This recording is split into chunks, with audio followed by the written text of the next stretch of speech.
It's a rogue organization. How many rogue organizations do we have? Are they all rogue organizations? I think it goes. Can we trust anything? How do we? I mean, who are they serving? That's the real question. Themselves, I think. Who? Who is themselves? I think it is this blob that has been called the deep state.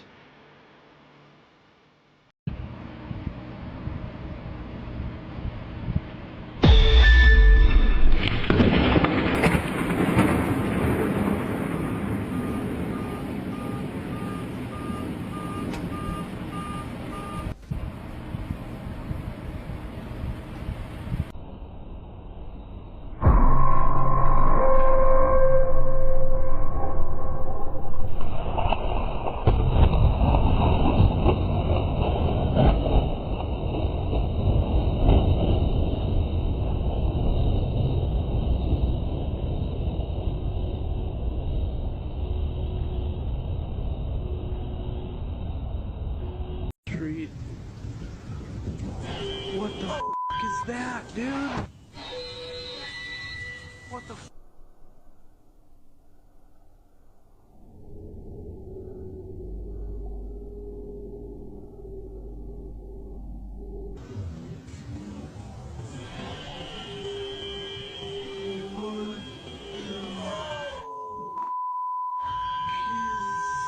We have weapons that nobody knows about. It's something I don't want to, nobody else has it. We have weapons that nobody knows about. And I say it's probably good not to talk about them, but we have some amazing weapons.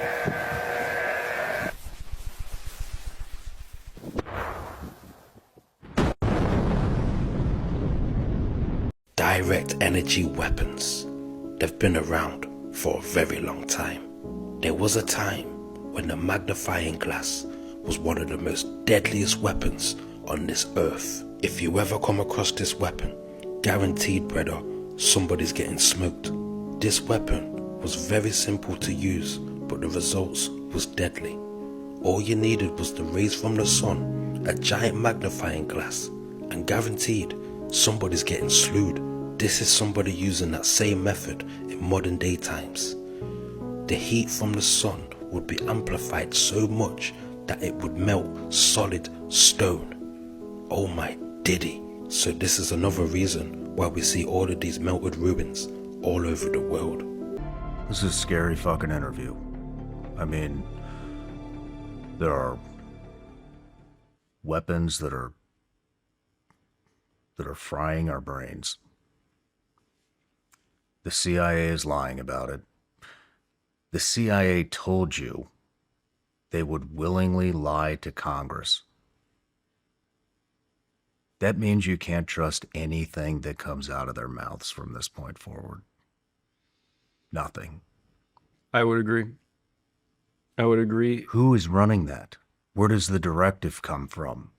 It's obviously, I mean, it's a rogue organization. How many rogue organizations do we have? Are they all rogue organizations? I think it goes. Can we back, trust anything? I think it goes back to, kind of that accountability piece as well. No, we can't, because there's no accountability. Is everything that comes out of the organizations a lie? No, absolutely not. How do we But know how that? do you know? How do you know it's a lie or a truth? You don't. You don't. And that's the worst part about it, is you don't know. And it tarnishes the truth, and everybody second guesses. I don't think that there's much trust from the American people in the organizations anymore, because they see all of this playing out, and there shouldn't be. The American people should be very upset with what's going on. They deserve better. They demand better. They demand the best, and they're not getting it. So yeah, I think that kind of leads kind of towards the way forwards. And how do we? I mean, who are they serving? That's the real question. Themselves, I think. Who? Who is themselves? The director? I don't. I think it is, and I know you hear this bantied about, and everybody kind of complains about it, about this blob that has been called the deep state. And I think that I don't really like that term so much, but I think it's this group of people who exist to basically kind of serve themselves in that organization that basically takes care of them. It's a nanny state within the nanny state. They don't do it for the people that are kind of involved in this. They do it for themselves. They do it to protect the organization, so the organization protects them, furthers their own interests, their own careers, popularity, whatever that might be. Is it everybody in government? No. But they tend to protect each other. They tend to cover each other's backs. They tend to promote each other because they have the same interest. Almost kind of shocking admission the other day from the U.S. government that during the Maduro snatch operation, the U.S. military used directed energy weapons. There was a weapon used, a sonic weapon. Probably good not to talk about it, but we have some amazing weapons. They have been very interested in those since Tesla's research. Tesla was working on that technology, but what he wanted to do was create free energy for the world, which turned out to be a problem for him. When he died, the FBI was there. They came way too fast. So they seized his property and they sent it to Wright-Patterson Air Force Base for a scientist named John Trump to investigate Tesla's research, specifically looking... Later an MIT professor? Yes, and later an uncle of a president. Actually? Yes. You know, for a country of hundreds of millions of people, we have these weird coincidences a lot. Isn't it strange? And the same families show up over and over. I don't talk about the Bushes or the Clintons on my show, or Mossad. I think you're a wise man. Israel's newest laser defense system, the Iron Beam, is officially online.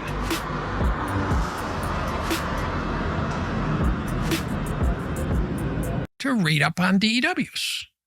And I was reading RAND reports from 40 years ago. And what is a directed energy weapon? It's basically Star Wars. And so it's Reagan's Star Wars. And everyone said, oh, that's just science fiction. I go, well, Gorbachev seemed to want to get rid of them every chance he got. So Gorbachev took them very seriously.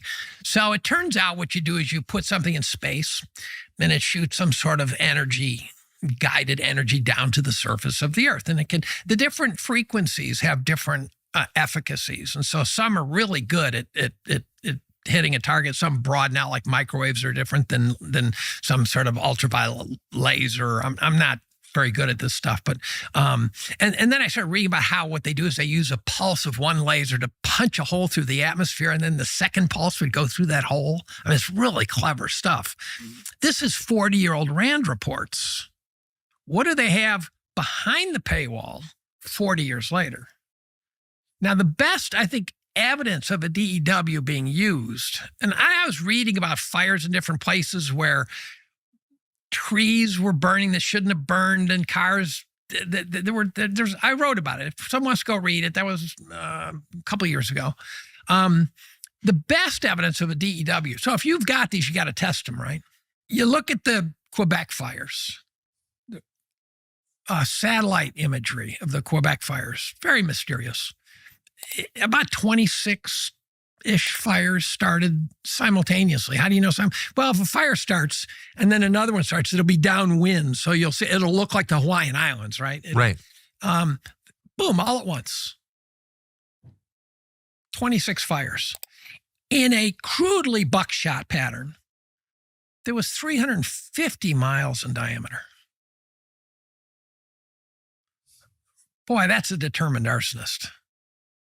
Or at least 26 of them. Yeah. In the middle of nowhere.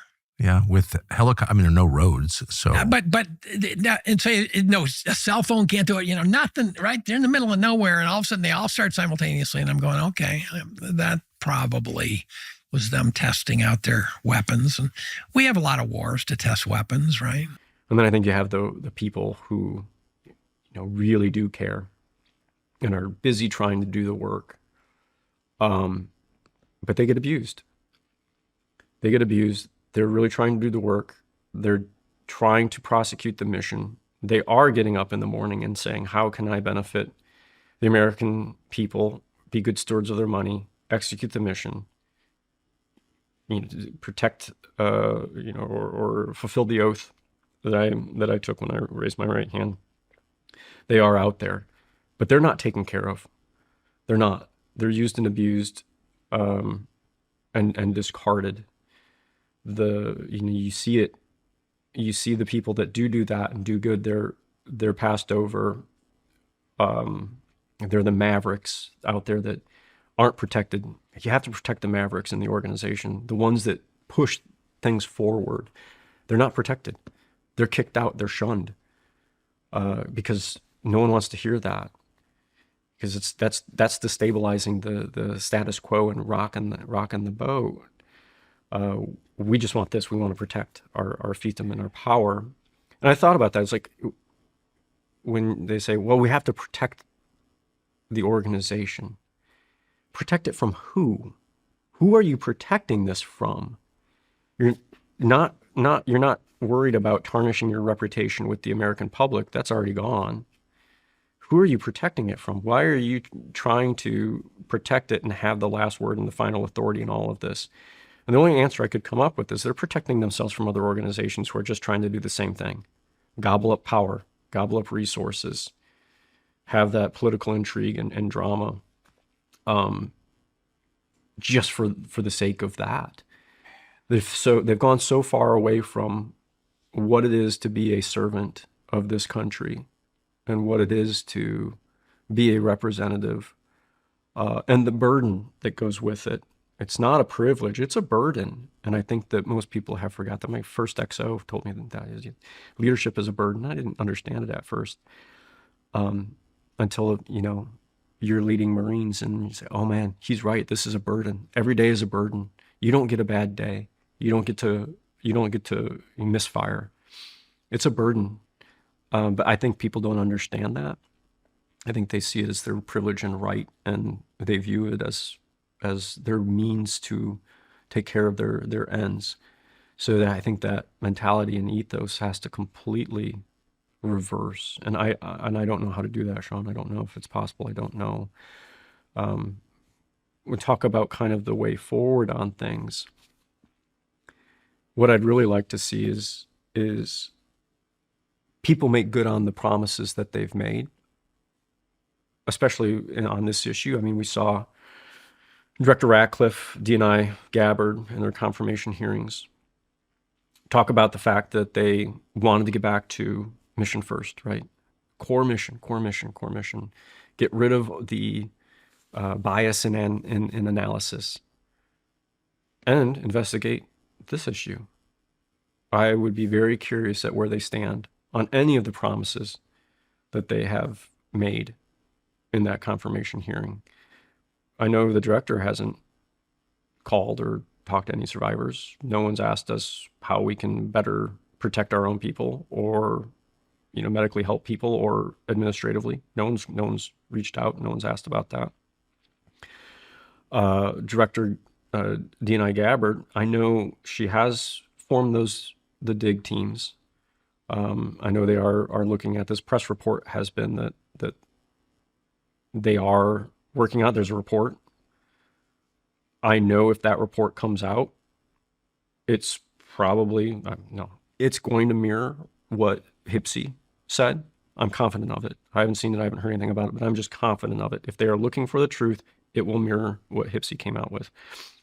My concern is that it gets watered down or covered up as well. And if it does, then that's another indicator that this is still trying to be tamped down. I would, also obviously want those that are listening to this that have sworn an oath to the American people and the Constitution to honor that. Get off the fence. If you're on the fence, you're wrong. Pick a side. Get back to truth and getting that out and what you're supposed to be doing. And let that be the conviction every single day that you wake up, especially for our colleagues, in the agency. Look at those walls and just follow that. Look to the left, look to the right as you cross over the seal. Then you won't go wrong. For the survivors out there in both the agency and Department of War, I want them to have hope still. Don't give up hope. There are still good people, that are trying to get the truth out, just like you are with your platform. People are fighting for truth. Don't give up hope. This has been hard, but hopefully even seeing some of the progress that I've made medically will maybe give some of them hope. I couldn't have done this, like I said, a year ago. So don't give up hope. Keep fighting. And you're seen. The survivors that think you're alone and are unseen. No, we see you. Everybody sees you. You're there. You exist. So don't just realize that.